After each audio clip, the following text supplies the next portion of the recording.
Boa noite, meus amigos. Estamos aqui de volta. Como sempre, começamos esse programa invocando a Santíssima Virgem Maria, o Santo Padre Pio de Pietrelcina, para que roguem a Deus que nenhuma injustiça se cometa nesse programa.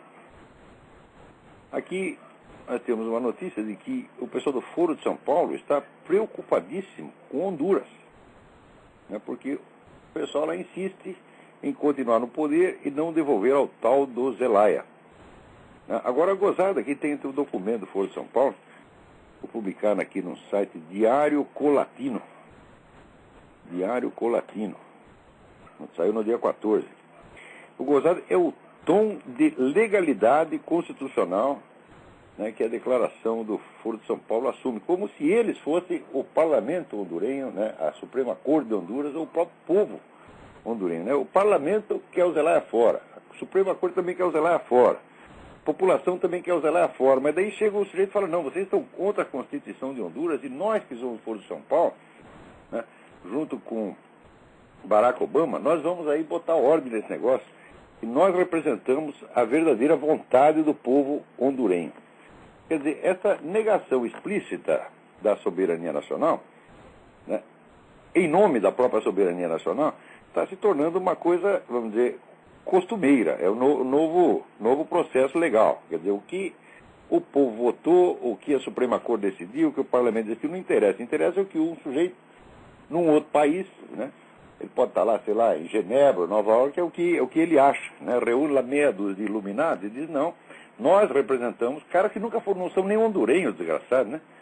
Nós representamos a ordem constitucional de Honduras. Agora, esse caso de Honduras é muito ilustrativo porque ele mostra que esse negócio de nova ordem mundial e essa pressão da comunidade internacional, isso é tudo um blefe. As pessoas só aceitam isso porque elas querem. Se você não quiser, nada no mundo pode te forçar.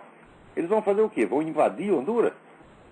Quer dizer, uma ação militar está fora de cogitação. Então a pressão internacional consiste em o quê? Em falar mal de você, ué. Não vai passar disso aí.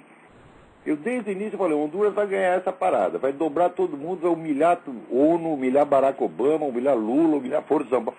E estão fazendo exatamente isso.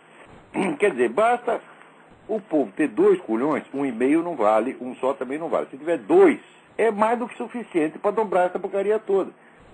Quer dizer, todo mundo, o universo inteiro está sendo enganado por um blefe. Quer dizer, o poder mundial está se constituindo na base de fazer de conta que ele já existe. Quer dizer, que, aliás, é a técnica que o pessoal usa para tudo. Quer dizer, o blefe. Você quer criar uma situação, você finge que a situação já existe, né, e que todo mundo já sabe, e se você não sabe, é você que está fora. Né? Por exemplo, casamento gay. Né? Nunca existiu casamento gay em parte alguma, mas daí você quer que exista. Então daí você faz de conta que já existe e que o seu direito ao casamento gay está sendo violado. Quer dizer, um direito futuro hipotético torna-se, né, uma coisa como se já fosse passado, como se fosse uma tradição de 2 milênios, e que só você, que é um idiota, está por fora. Você não está sabendo que existe casamento gay, você está negando um direito tradicional. Né? Do mesmo modo, esse negócio desse poder da ONU. Quer dizer, a ONU, a rigor, ela não tem poder nenhum. Legalmente não tem poder nenhum, ela pode fazer uma sugestão no máximo. Mas se você começa a aceitar aquela porcaria como se fosse a determinação legal, bom, vai virar uma determinação legal. Se você aceita como decisão de governo, vai virar uma decisão de governo. Agora, sempre existem os agentes locais, os puxa-saco, né, como esse maldito senhor José Serra, que o pessoal vê que acha como uma grande alternativa para libertar o Brasil da esquerda, o Zé Serra. Quer dizer, bom, quando chega a isso, então, quando você chega a acreditar em Zé Serra, é porque acabou, já é QI 12, entendeu? Né? Zé Lula ou Zé Serra. Bom, o próprio Lula, ele mesmo já disse, eu e o Zé Serra inventamos aqui uma nova fórmula política. A fórmula política é a seguinte, eu fico lá um pouquinho, você fica um pouquinho. Tá certo? Nós fazemos exatamente a mesma coisa com 2 nomes. Né? Vocês não podem esquecer, quando é que começou esse negócio de MST? Foi no governo do PT? Não, foi no governo da FHC. Quando é que começou a doutrinação marxista nas escolas? Foi no governo do PT? Não, foi no FHC. Quem foi que destruiu o que sobrava da educação brasileira? Tá certo? Transformando aquilo, né, em centros de adestramento para o cidadãozinho serviço da nova ordem mundial. Foi o seu Paulo Renato no tempo do FHC. Não é isso? Agora, por exemplo, o seu Zé Serra começa com essa campanha antitabagista em São Paulo, né? Não pode fumar em mais lugar nenhum. Aqui também o tal do Bloomberg em Nova York não quer deixar fumar nem na rua, né? E daqui a pouco também não vão deixar fumar na sua casa. E, ao mesmo tempo, se intensificam brutalmente as campanhas pela liberação da maconha e da cocaína. E no Brasil, sei lá, um líder tucano, o seu Zé Serra, proíbe você de fumar. O outro líder tucano, seu FHC, sai fazendo campanha pela liberação da maconha. E vocês acham que essas coisas não estão articuladas uma com a outra?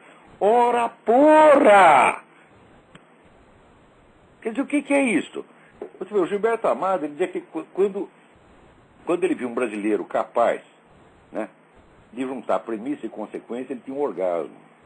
Agora, eu não posso viver em estado de orgasmo permanente. Você tem que compreender o meu problema, tá entendendo? Quer dizer, eu estou tendo aqui o orgasmo cada 5 minutos, eu não aguento mais. Né? Esse negócio está começando a me fazer mal, você tá entendendo? Então, quer dizer, você fala isso para as pessoas e elas dizem, não é possível, você está desconfiando, isso é maquiavelismo demais, isso é teoria da conspiração. Né? Quer dizer, eles acham o seguinte, por um lado, veja que coisa impressionante. Todo brasileiro acha que político é canalha, é ladrão, filha da puta, conspirador, mentiroso, mas na hora que você identifica uma mentira, eles acham que é teoria da conspiração. Quer dizer, que raio de vigaristas são esses que não podem cometer vigarice nenhuma? Né? Mas é... Olha aqui. Pá, pá, pá, pá.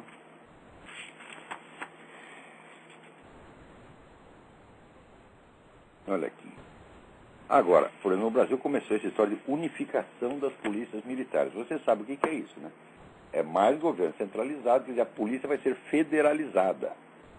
Veja que no tempo da ditadura militar, os caras fizeram isso. O que eles fizeram? Eles botavam um general de exército para ser o coordenador geral das polícias militares.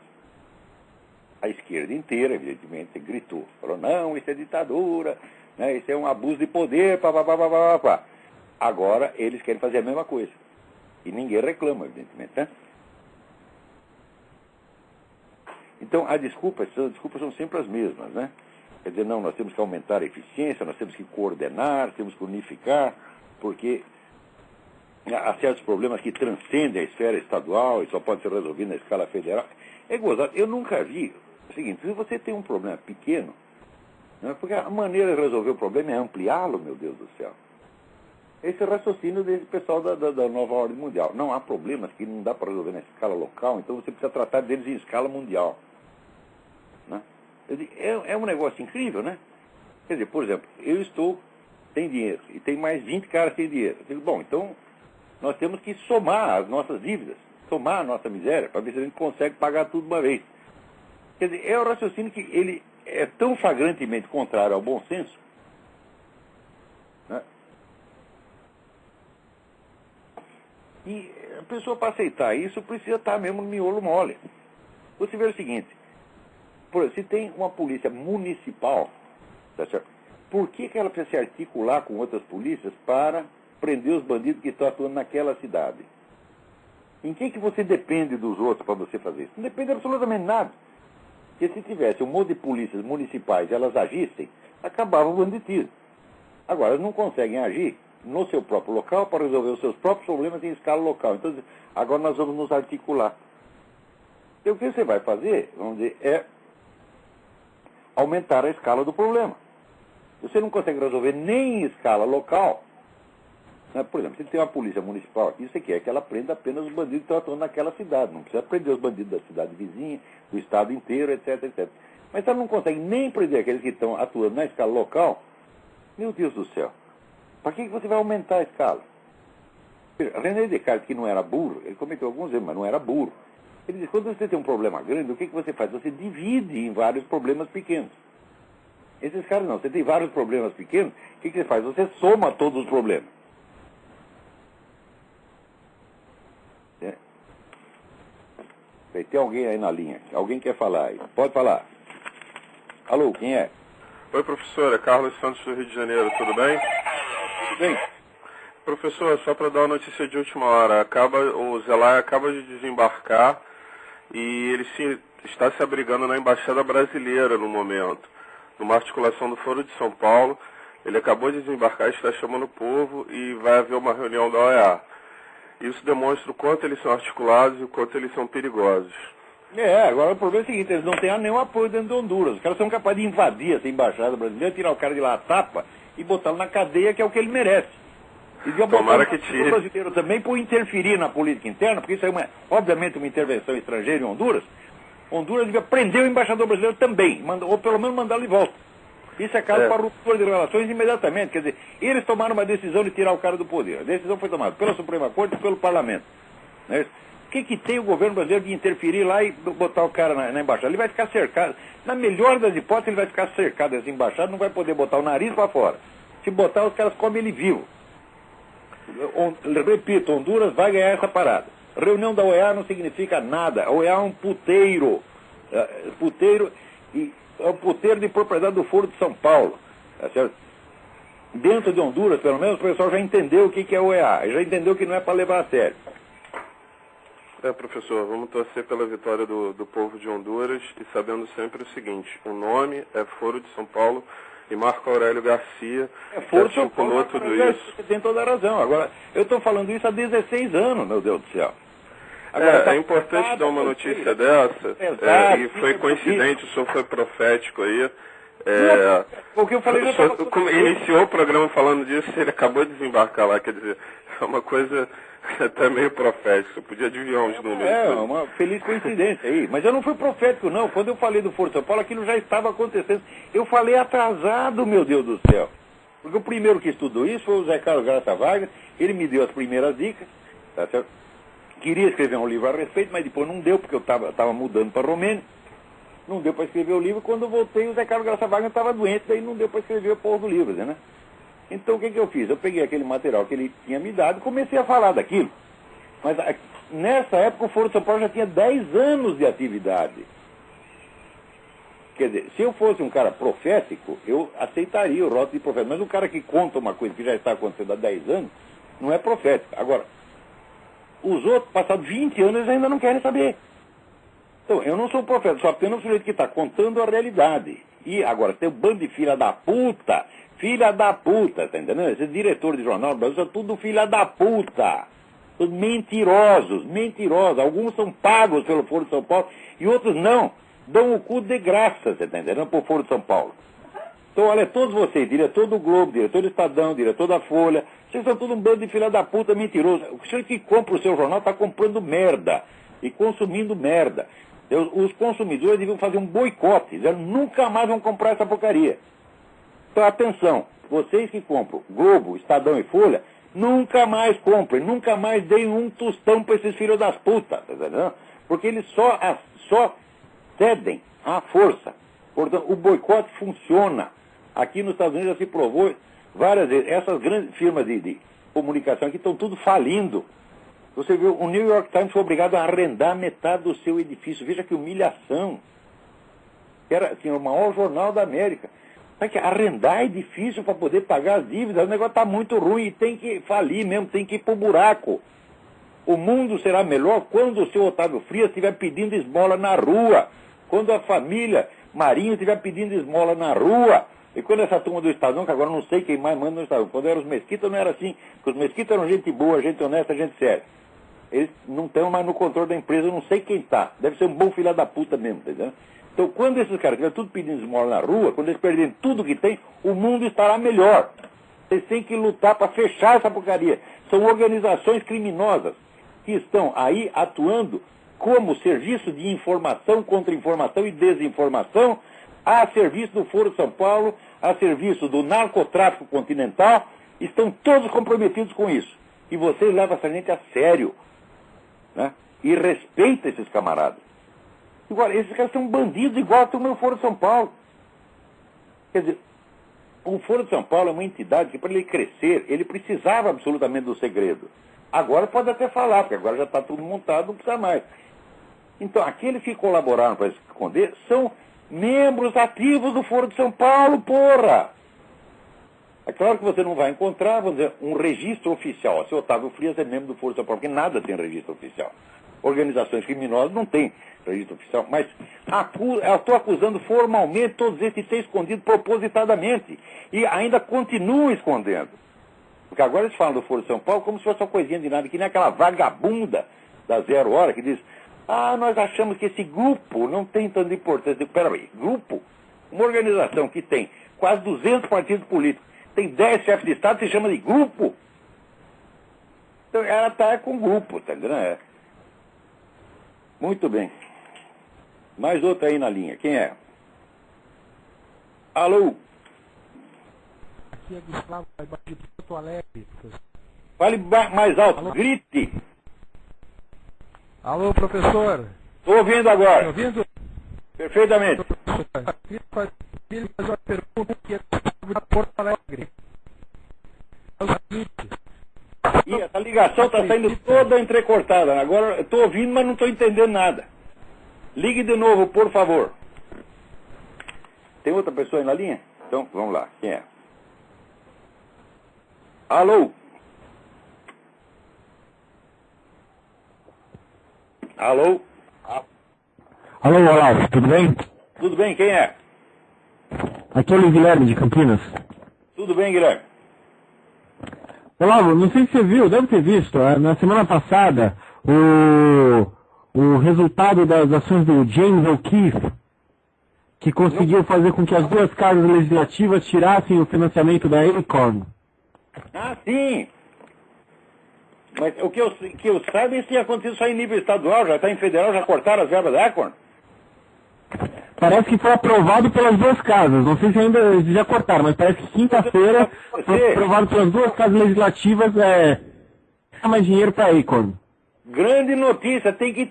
Veja, a Acorn vendeu o título de eleitor, distribuiu, vendeu não, deu de graça, título de eleitor falso para o pessoal votar no Obama.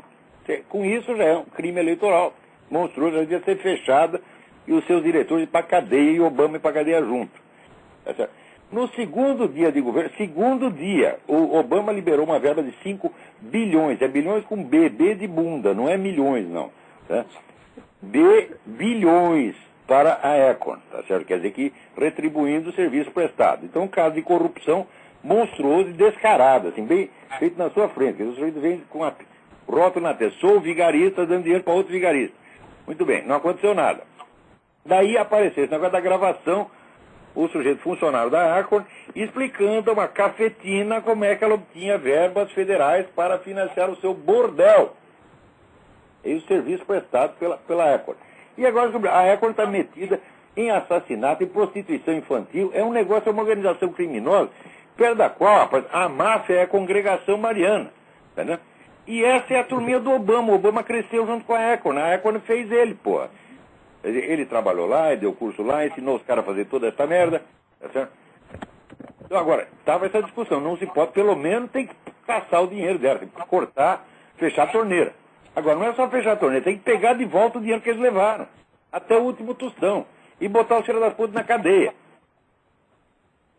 Mas, Olavo, o James, quem montou esse vídeo aí, quem montou essa arapuca aí pra Acorn, foi um videomaker aí cristão chamado James O'Keefe. Inclusive ele fala que ele admira muito Chesterton. Ele levou uma amiga, eles fingindo de cafetão e ela de prostituta, e os caras deram dica de como fazer tráfico internacional de mulheres, conseguir fazer prostituição infantil. Eles entendem disso. Eu lembro como é que começou. Quer dizer, os caras pegaram eles como é que diz? Gravaram a conversa quando os caras não estavam sabendo. Tá certo? Daí o que aconteceu? Veja que coisa. Aqui tem um negócio chamado entrapment. Entrapment é se a polícia ou a autoridade força o sujeito a fazer uma coisa ilegal que ele não quer fazer. Daí a grande mídia aqui ficou dizendo assim, que o O'Keefe tinha feito entrapment. Só porque ele foi lá e gravou a conversa sem os caras saberem, isso é entrapment. Quer dizer, a grande mídia está assumindo a defesa desses filhos das putas. É um negócio incrível, mas não vai adiantar, não. Aqui que o primeiro que tinha cortado a verba foi o governador louisiano, o Bob Jindal, né, que é o governador mais conservador que tem aqui. Veja como é que é as coisas. O cara mais conservador é um índio. Né? E ele foi o primeiro que cortou a verba da Acorn, né? Então é isso aí. Vamos lá. Olavo, só para dizer que faltavam uns caras como esse O'Keefe no Brasil. Obrigado pelo espaço aí, tenha uma boa noite e um abraço para sua família também. Conversa desse filho das putas. Mas você grava também não acontece nada, né?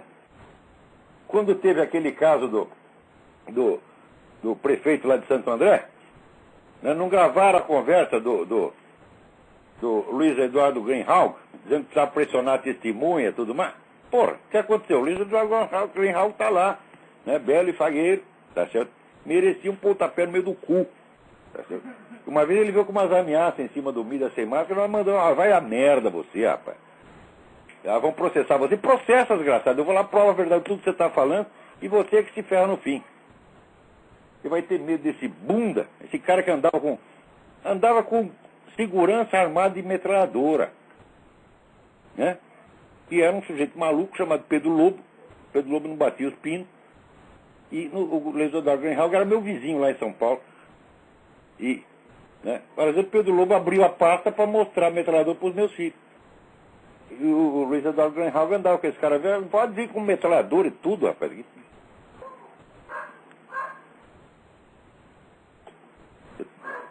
Mais gente na fila? Então vamos lá.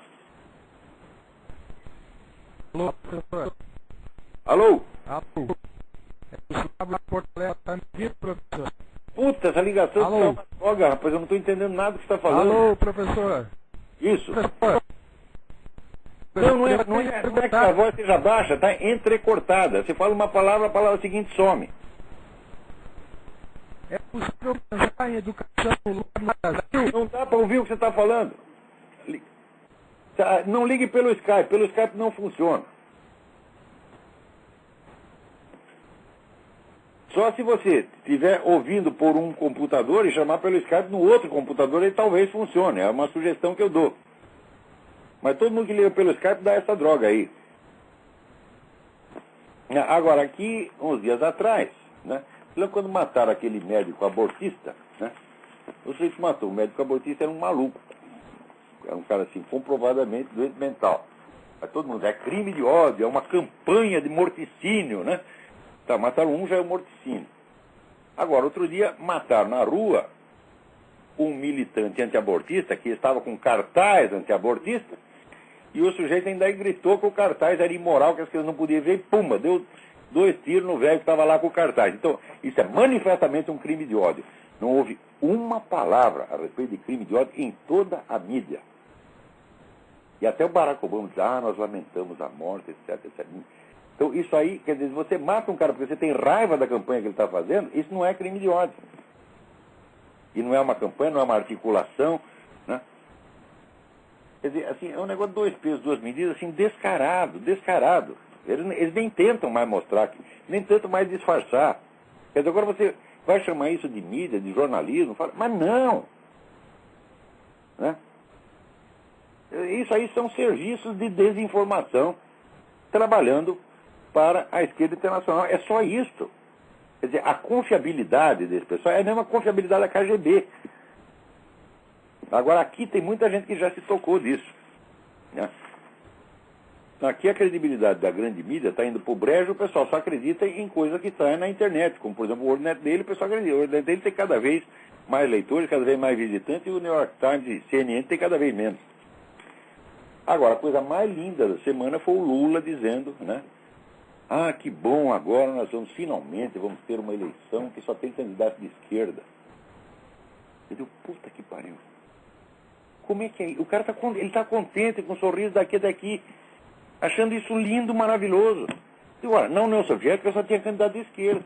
Na China comunista só tinha candidato de esquerda. Em Cuba só tem candidato de esquerda. Eu nunca quis, vamos dizer, que todos os candidatos de esquerda fossem excluídos.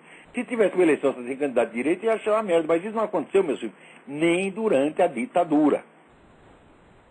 Durante a ditadura você tinha candidato que não tinha chance, como o doutor Ulisses Guimarães.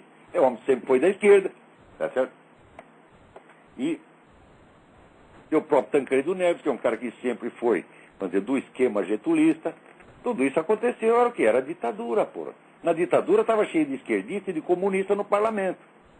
Tá certo? E as universidades, né, e os meios culturais já eram dominados pela esquerda naquele tempo. Ontem eu estava lendo um livro aqui, Patrulhas Ideológicas, da Heloísa Buarque de Holanda. O livro foi publicado em 1980.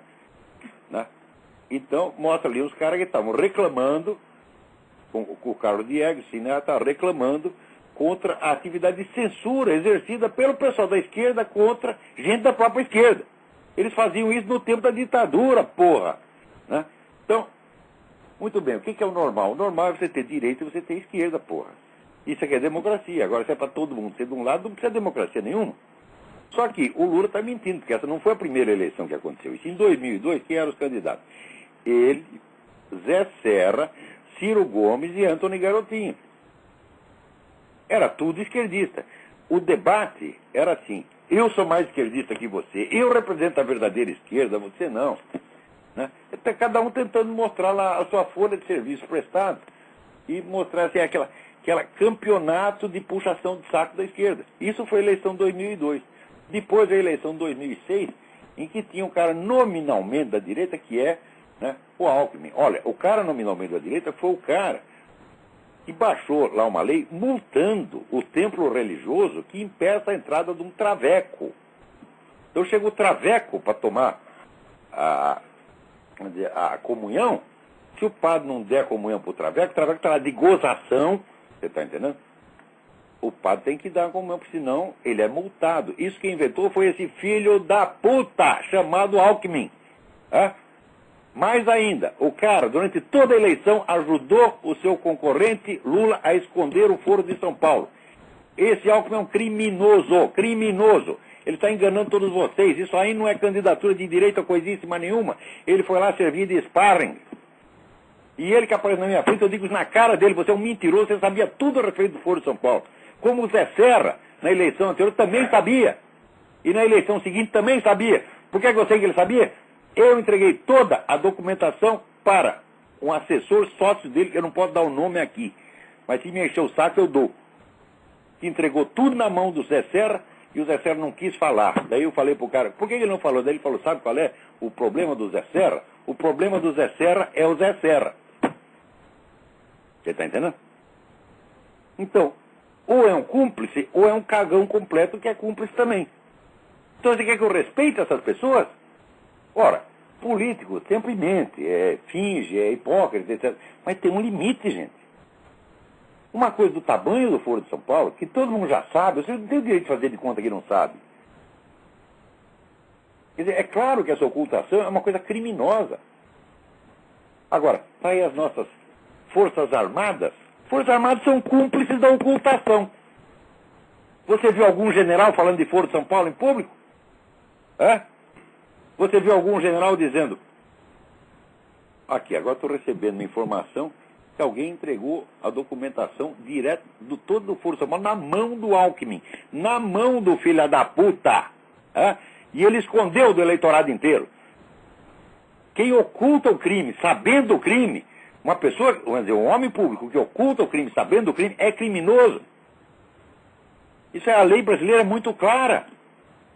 O Foro de São Paulo é um monstruoso concurso de crimes. E aqueles que ajudam a esconder são cúmplices. Seu Alckmin é um criminoso, como a turma do PT, igualzinho. Então, isso foi a eleição de 2002, foi a eleição de 2006.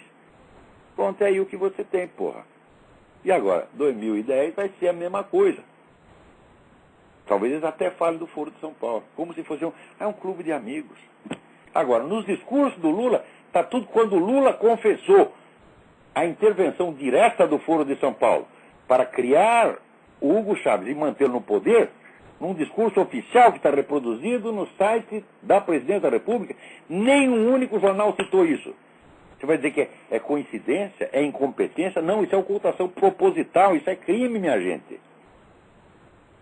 Agora, não vi nenhum general ficar revoltado com isso.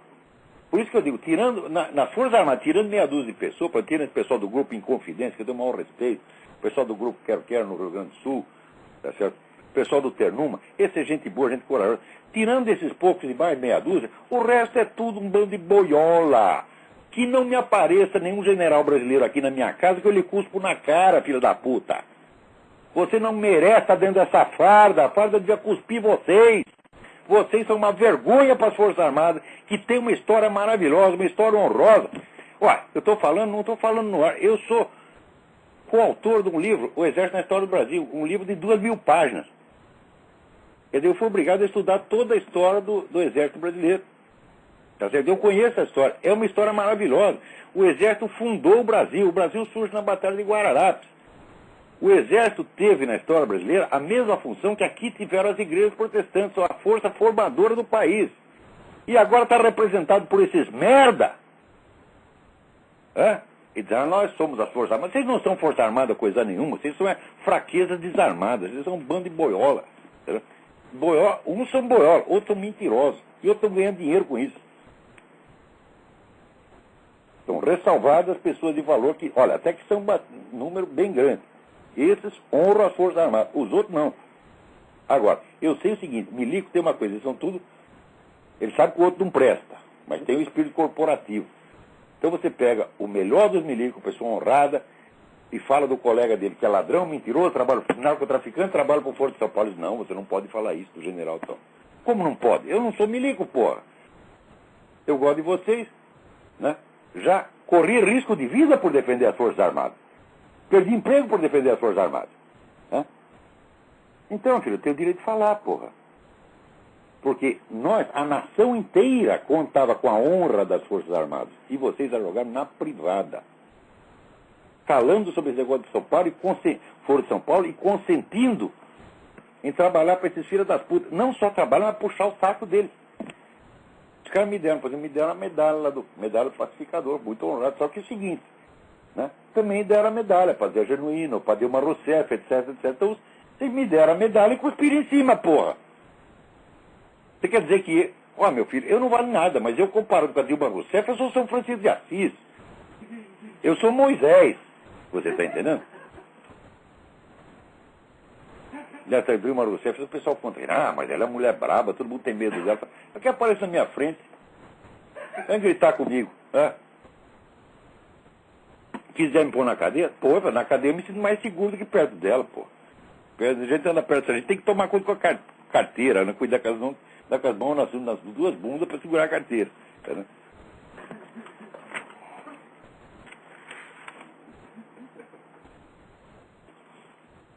Agora aqui, você vê que o Brasil não tem o monopólio da estupidez universal. Aqui nós temos o nosso Zé Serra também, que é o Bloomberg, que é prefeito de Nova York. Agora ele quer proibir as pessoas, né, de fumar nas praças, nas ruas e nas praias. E ao mesmo tempo se intensifica a campanha pela liberação da maconha e da cocaína. Então é claro que nós temos uma articulação mundial para substituir o vício humano. Porque o cigarro, é o seguinte, o cigarro é característico da época da democracia. O cigarro incentiva você a pensar, protege seu cérebro, que fuma não tem Alzheimer, tá certo? E incentiva a atividade intelectual. Então, o fumante fala, discute, etc, etc. Fala, bom, não é coincidência que o fumo tenha se disseminado na época que as instituições democráticas começaram a aparecer. A partir do século XVII, XVIII foi aí que se disseminou o fumo. No século XIX todo mundo fumava. Na primeira metade do século XX todo mundo fumava. Mas você vê lá o pessoal no julgamento de Nuremberg, está todo mundo puf, puf, puf. Né? Então, o fumo é o vício da era democrática. A era democrática está acabando, meu filho. Então agora eles querem trocar o vício para ficar todo mundo idiota. Vai ficar todo mundo odara, né? As discussões públicas, né? Vai ser assim, sorvete na testa, porra. E vocês estão caindo nessas coisas, né? E ainda vão dizer que é no meu interesse, da minha saúde. Eu digo, mas você acha que eu vou entregar minha saúde na mão do Zé Serra ou do Bloomberg? Mas tu é doido, porra! Quer dizer, esses médicos têm que aprender. Olha, médico tem que ser policiado. Eu fui editor da revista médica, eu vi cada horror. Para você encontrar um sujeito que teve essa mais mínima ideia do que era um trabalho científico, era um osso. Tinha dois ou três autores que colaboraram com a revista que eu achava gente muito séria. O doutor Carlos da Silva Lacaide, era um homem sério. Mas a maioria era um bando de picareta. O laboratório chegava lá, dava o dinheiro pro cara, ele escrevia qualquer coisa, tipo, remédio tal, né? Cura hemorroida. Ia dar hemorroida até na sua cabeça, porra. Mas é assim que os caras funcionam. Quer dizer, agora a classe médica hoje quer mandar. Quer dizer, esse pessoal do movimento revolucionário conseguiu corromper os médicos e fazer. Né? Agora os médicos querem ser parte do sistema. Antigamente o médico não sabia que você consultava um, consultava outro, e você seguia aquele que lhe parecia o mais razoável. Né? Agora não, agora o médico é um poder. Ele diz o que você pode comer, se você pode fumar, se não pode. Tá certo? Eu vejo o bando desses filhos das putas que escreve para dizer que maconha não faz mal e que o cigarro vai matar você. Aqui nos Estados Unidos o pessoal diz que morre 400 mil fumantes por ano, só que morre na mesma idade dos outros, ou até um pouco mais. Agora, a Organização Mundial da Saúde, o número total de mortes ela publica no jornal. E a idade publica na revista técnica que só a turma de dentro lê. Então fica todo mundo assustado. Você vai fumar, vai morrer. Eu digo, claro que vou morrer. Morrer mais velho do que vocês, seus filhos das putas. Né? Eu tô aqui com 62 anos, não tenho horário para comer, não tenho horário para dormir, trabalho 16 horas por dia, tô aqui fumando para danar. Ó, não tive infarto, não tive derrame, não tive dor na junta, não tive merda nenhuma, porra. Né? Agora, quero ver. Vamos fazer. Não tô broxa, não. Às vezes eu brinco com velho broxa. Né? Fazer né? Concurso de ereção. Eu, Zé Serra e Drauzio Varela. Ora, porra. Mas quem vai ganhar? Quem vai ganhar? Ó, porra. Eu tenho 8 filhos, cara. Tá pensando o quê? Né? É 8 and counting. Então, como o Zé Simão tem razão, quer dizer, você quer ficar saudável, ter aparência saudável como o Zé Serra e Drauzio Varela, pare de fumar. Olha a cara deles e olha a minha, porra. Puta vida. Peraí, tem mais alguém na linha aí?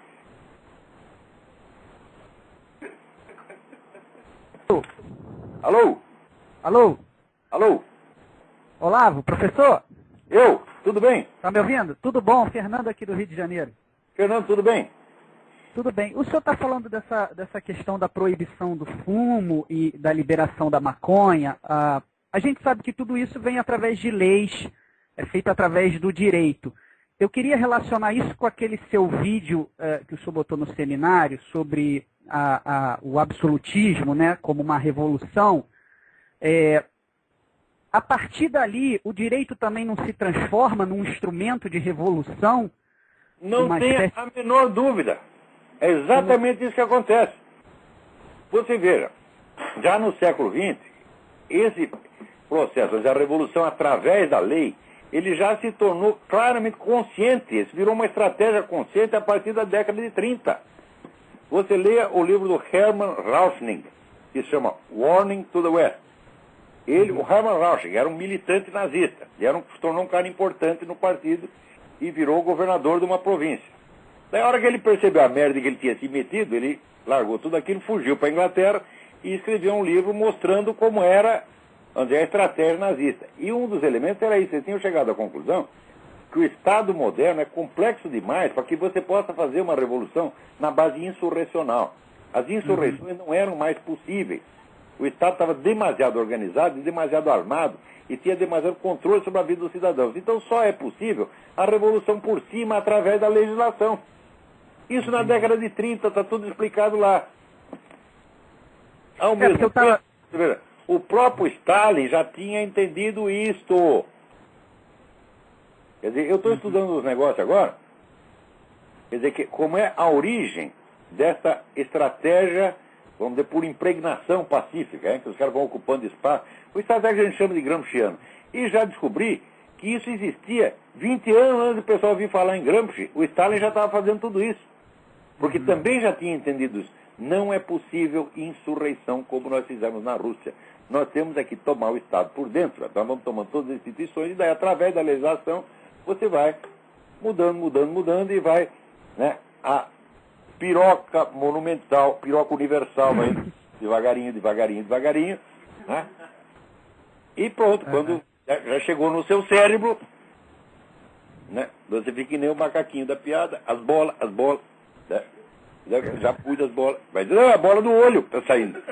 Quando está saindo a bola do olho, daí você diz assim, eu acho que algo está acontecendo. Exatamente assim que está acontecendo. Eu estou perplexo, porque... Não, o que me deixa perplexo é que os caras falam tudo isso, porque vigaristas está aí para fazer vigarice, o homem mau está aí para fazer maldade, né? O diabo está aí para fazer diabolice. Agora, por que as vítimas têm que ser tão idiota, pô? É só isso que me espanta. eu estava lendo aquele livro do Juvenal, sobre a história do poder, né? E é muito claro que, por exemplo, o rei medieval e o direito medieval, o rei medieval ele era um juiz, né? Ele aplicava o direito que existia. Existia, que era igual para todo mundo, tá entendendo? Ele não criava um direito novo. Soberana.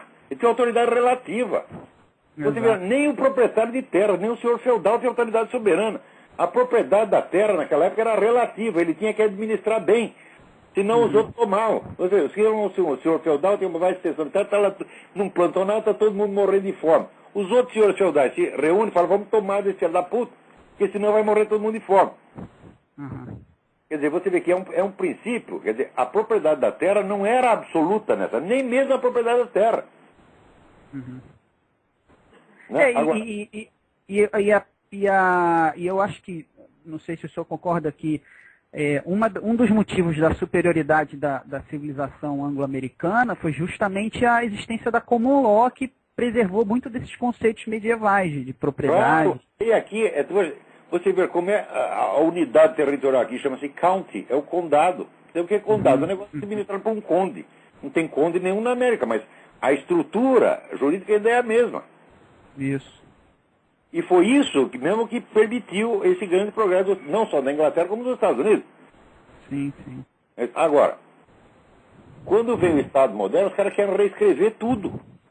Vira engenharia social. São modalidades de direito para servir às suas ambições revolucionárias. Só que a revolução... Veja, a história dos últimos 400 anos é a história do movimento revolucionário crescendo e destruindo-se a si mesmo. Ele cresce comendo-se a si próprio. Então, as monarquias, né, nacionais foram, vamos dizer, a criação de um processo revolucionário. 200 anos depois vem a outra revolução e acaba com eles todos. E depois vem outra revolução contra a outra revolução anterior. Como na Rússia, tem a revolução de 1905, depois tem a de 17. É isso. Tá bom, professor. Muito obrigado. Fica com Deus. Obrigado, eu. Você vê, a revolução de 1905, a revolução dita democrática, ela tinha todas essas ideias que mais tarde, né, seriam entendidas como marxismo cultural. Por exemplo, eles tinham a ideia feminista. E isso foi uma das coisas que os destruiu. Por quê? Os caras achavam que eles deviam encher o exército de mulher. Então, a guarda presidencial do seu Kerensky era toda constituída de mulheres. Né? Quando os comunistas ficaram sabendo disso, falaram, oba! Entraram lá, estupraram todos e depois mataram todos. E foi assim que a Revolução Comunista ganhou da Revolução Social-Democrática anterior. Você está entendendo? Quer dizer, não existe um movimento contra-revolucionário. Às vezes existe um movimento que é contra um aspecto da Revolução, mas está sustentando um outro aspecto. Tá certo? Então nós só vemos, praticamente, o movimento revolucionário comendo-se a si mesmo. Existem várias promessas, vários planos utópicos em concorrência. O que eu digo é o seguinte, a ideia revolucionária é errada em si, ela é maligna em si. A ideia de vamos construir um mundo novo. E para construir um mundo novo, preciso concentrar o poder na minha mão. Qualquer sujeito que tenha essa ideia devia ser fuzilado. Né? E essa ideia de temos que tratar dos problemas em escala global, qualquer sujeito que quer aumentar a escala dos problemas é um criminoso. O ser humano não tem capacidade de conceber uma sociedade melhor e fazê-la. Nenhum ser humano tem. Se você disser para mim, senhor Olavo, o senhor quer ser presidente da República, vai criar um Brasil melhor? Fala, Deus me livre, eu não tenho capacidade de inventar um Brasil, inventar uma sociedade brasileira. Qual é a sua proposta de sociedade? Fala, mas está doido? Só que hoje é normal ter proposta de sociedade. Qualquer garoto de 14 anos tem proposta de sociedade. Eu, quando leio esses programas presidenciais, eu li o programa presidencial do Fernando Henrique, fiquei horrorizado. O cara quer mexer em tudo. Ele acha que ele tem capacidade de mudar tudo. Eu digo, nós não temos essa capacidade, gente. Se você chegar para mim e dizer, senhor Olavo, o senhor é um cara inteligente, o senhor estudou, o senhor quer resolver o problema da educação brasileira? Eu falo, Deus me livre. Se eu conseguir resolver o problema da educação de 2.000 pessoas, eu me considero um grande educador e ali terminou. Como é que diz? É o meu patamar de incompetência. Agora, esses casos, o patamar de incompetência deles, né, é, sei lá, na Estrela Vega, não termina, você tá entendendo? Eu tenho as minhas limitações, ele não tem. O Lula não tem limitações. Ele não tem nem pecado, vai ter limitações. Então, é essa mentalidade que foi criada a partir do fim do século XVII, XVIII, e que se impregnou em todo lugar. É isso que está acabando com o mundo. tudo que esses caras inventam e dizem que vão fazer, dá o resultado contrário. Quer ver um exemplo? No século XIX, todo mundo diz, não, o que está matando as pessoas, século XIX, começo do século XX, o que está matando as pessoas é a instituição da família, porque ela é repressiva. Se abolir a família, vai ficar tudo uma maravilha. Um bando de idiota disse isso, né? Bakunin disse isso, Nechayev disse isso, né? Wilhelm Reich disse isso. Bom, então começaram a demolir a família. Quais são os efeitos reais? Efeito é proliferação da gravidez adolescente, proliferação do estupro doméstico, da violência doméstica. A violência doméstica quase toda acontece na casa de mãe solteira, praticada pelo padrasto. Violência, vamos dizer, estupro de criança pelo pai natural é raridade. Em geral, falar, meu pai, quando você vai ver, não é pai, é padrasto. Isso é quase tudo, né? Proliferação da delinquência infanto-juvenil, narcotráfico, ou seja, um morticínio, uma quantidade de sofrimento monstruosa. Está aqui a sua utopia. Você não queria utopia, todo mundo trepando todo mundo, ia ser uma delícia, a gente ia trepar no meio da praça. E trepando nada, eles estão se matando uns aos outros, porra. Tudo que eles inventam, né? Então, dizer, nós temos que fazer educação sexual nas escolas, porque daí isso aí vai diminuir o número de gravidez adolescente. Meta a educação sexual, o número de gravidez adolescente multiplicou por 1000. E assim por diante.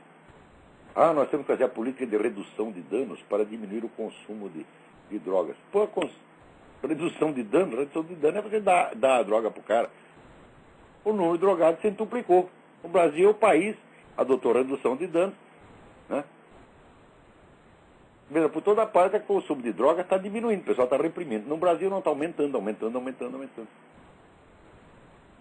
Esses caras sempre falam o contrário da verdade. Vai, quem está na linha aí? Alô, é Daniel. Daniel, tudo bem?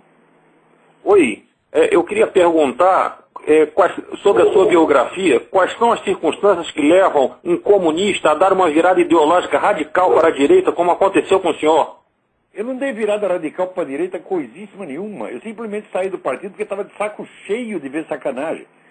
E daí fui para casa pensar. Fiquei 30 anos pensando lá, cheguei a umas conclusões. Você passou para a direita? Eu digo, mas qual direita, porra?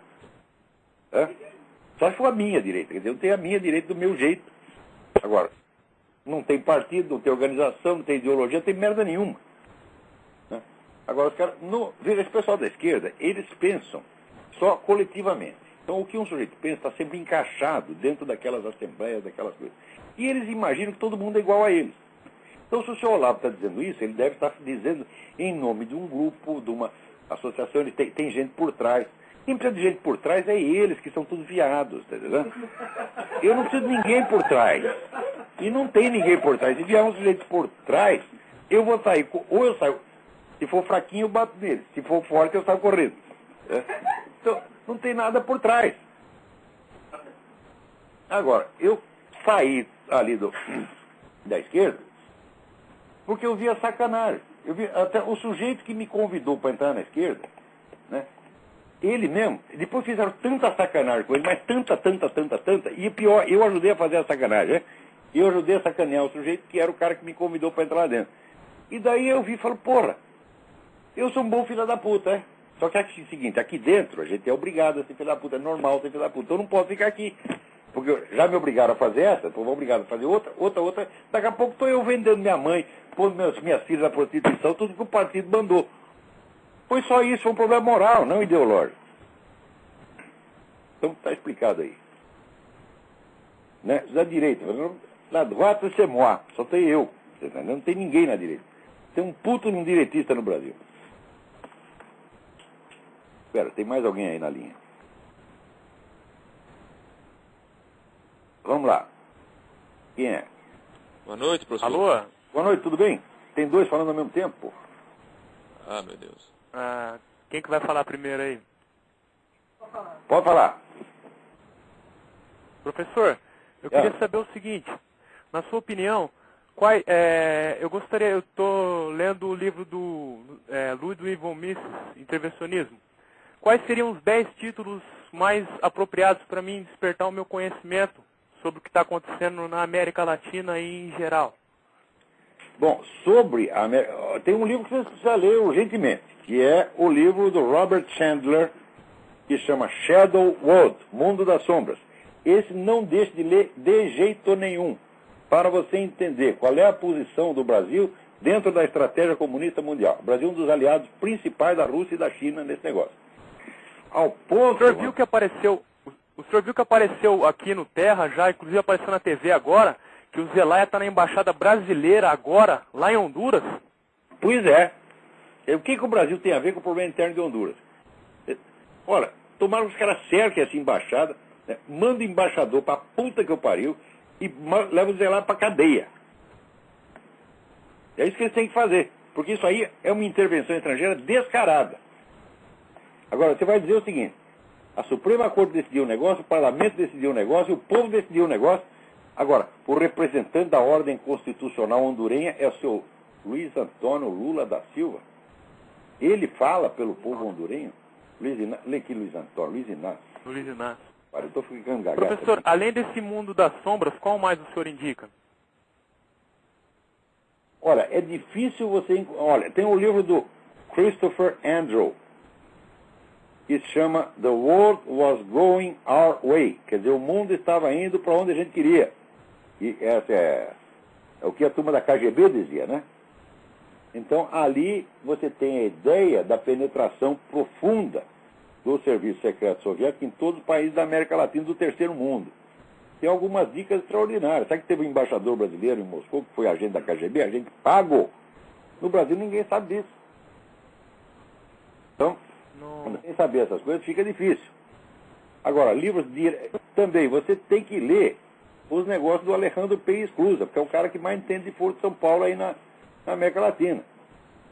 Eu vi, inclusive, apareceu num jornal famoso hoje sobre um evento da UNO América, aqui não sei se é no Brasil, não sei em que lugar que vai ser. Então, um evento da UNO América. Apareceu na Defesa Net.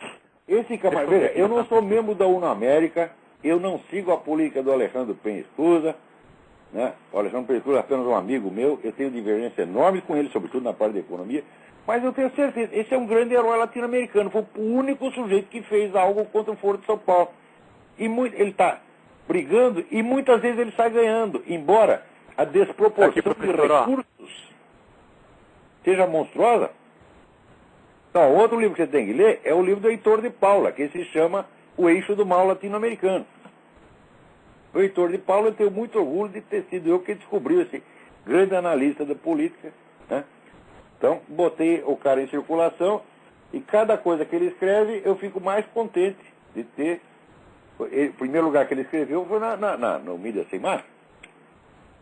E esse livro é absolutamente indispensável. Então, eu não dei uma lista de 10, mas dei alguns. Não, mas já Agora, dá pra... acompanhe o site da Graça Salgueiro, Nota Latina. A Graça Salgueiro é uma psicóloga aposentada da Prefeitura do Recife. Ela não tem recurso, não tem ninguém, também não tem ninguém por trás. Era só isso que eu queria saber, senão vai ficar meio caro o telefone. Mas continua falando aí, professor. Um abraço, viu? Tá bom, continua ouvindo aí que não deixe de acompanhar o site da Graça Salgueiro, que é melhor, ainda é a melhor fonte de informação sobre o que acontece na América Latina. Então essa senhora sozinha... Notalatina.blogspot, eu sei. Obrigadão, professor. Tchau, tchau. Recurso, fica na linha, tchau. Ela está dando as informações corretas. Agora, toda essa mídia que está enchendo o cu de dinheiro, está aí só para mentir para vocês. Não tô falando. Agora o pessoal pensa assim, não, ele está falando isso porque ele é de direita. Eu digo, ué, mas cara, se eu fosse de esquerda, se fosse o cara mais comunista, eu ia dizer que o que está acontecendo é outra coisa? Não. O Fidel Castro sabe que eu tenho razão. Claro que eu não gosto da coisa e ele gosta, mas os fatos são os fatos, porra. O Lula, o que eu disse do Foro de São Paulo, o Lula endossa tudo. O Foro de São Paulo que virou, né, a orientação de toda a história política latino-americana e botou todos os esquerdistas no poder. O Foro de São Paulo age em todos os países, é intervenção estrangeira permanente. O Lula confessa isso. Agora, ele confessa lá para as neguinhas dele, tá entendendo? Para a turminha dele. Agora, sair em público, sair nos grandes jornais, não pode. Então, você sabe que tem, né? O Lula, ele não tem muito controle verbal, ele fala as coisas, né? E daí tem os assessores que estão lá para, né, sanear as palavras do Lula, né? Então tem umas coisas que ele fala só para a turminha de fora, só para a turminha de dentro. Os de fora não pode saber. Agora, olha aqui que coisa extraordinária. Na Inglaterra, tem um casal que é dono de um hotel, e dentro do hotel surgiu uma discussão sobre religião. Tinha lá os muçulmanos defendendo o Islã, e eles começaram a defender o cristianismo. Né? Daí o cara do Islã achou que aquilo é altamente ofensivo. Porque se você coloca em dúvida, por exemplo, a autenticidade da revelação cristã, bom, isso é apenas uma opinião que você tem. Não é isso?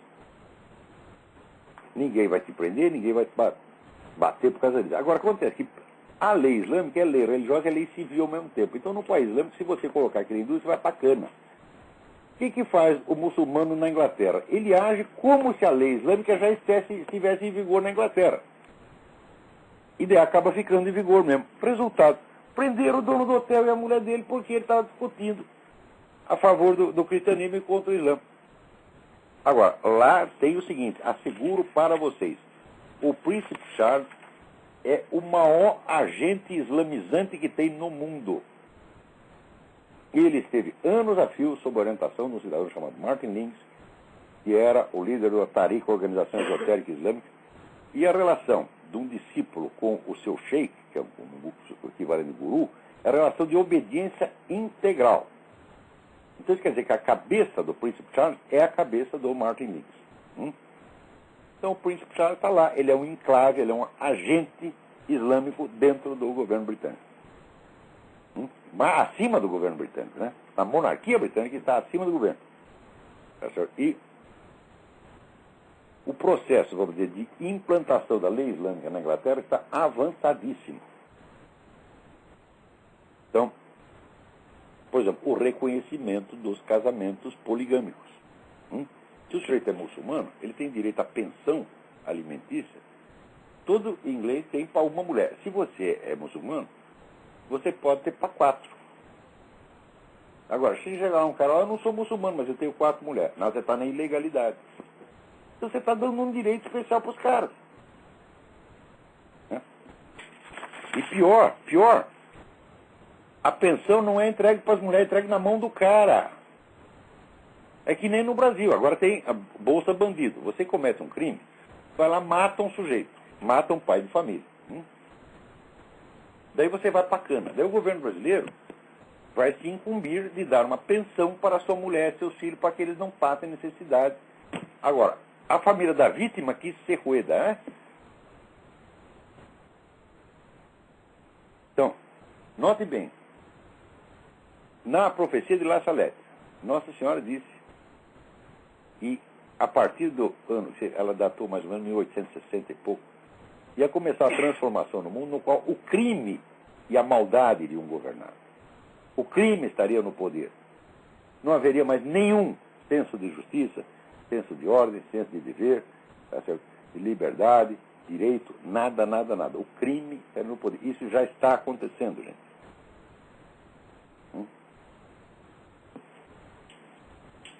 Agora, você vê, tem mais alguém. Eu queria comentar um negócio aqui. Aqui, o Gilberto de Menstein. Eu queria comentar esse artigo do Gilberto de Menstein. Quem é? Então, peraí. Está aqui, o Gilberto de Menstein escreve um artigo que chama Universidade do Prazer. Olha aqui. Diante da frase, baladas e jogos me motivam mais do que as aulas. Apenas 16,1% dos estudantes das universidades da capital e região metropolitana de São Paulo disseram discordar totalmente. Os outros 81% concordam. Né? Uma expressiva parcela, 52,3%, admitiu que fumou maconha. Muitos certamente preferiram não revelar nada. Beijar na boca várias pessoas numa única noite é rotina. O resultado é que muitos enxergam no ensino superior espaço de prazer, onde se misturam baladas, drogas e sexo. É precisamente para isto e somente para isto que existe a Universidade do Brasil. Estamos falando aqui de 15 universidades, né? USP, PUC, Unifesp, Mackenzie, FGV, FMU, Unip, AMB, Morumbi, ou seja, locais que produzem a futura elite política, empresarial, cultural e social do país. Agora, o Gilberto de Menstein está escandalizado com isso. Eu digo, mas ok, senhor de Menstein, o senhor tem certeza que o senhor não ajudou a fazer isso, não? É sempre assim. Esses jornalistas fazem as coisas. Quer dizer,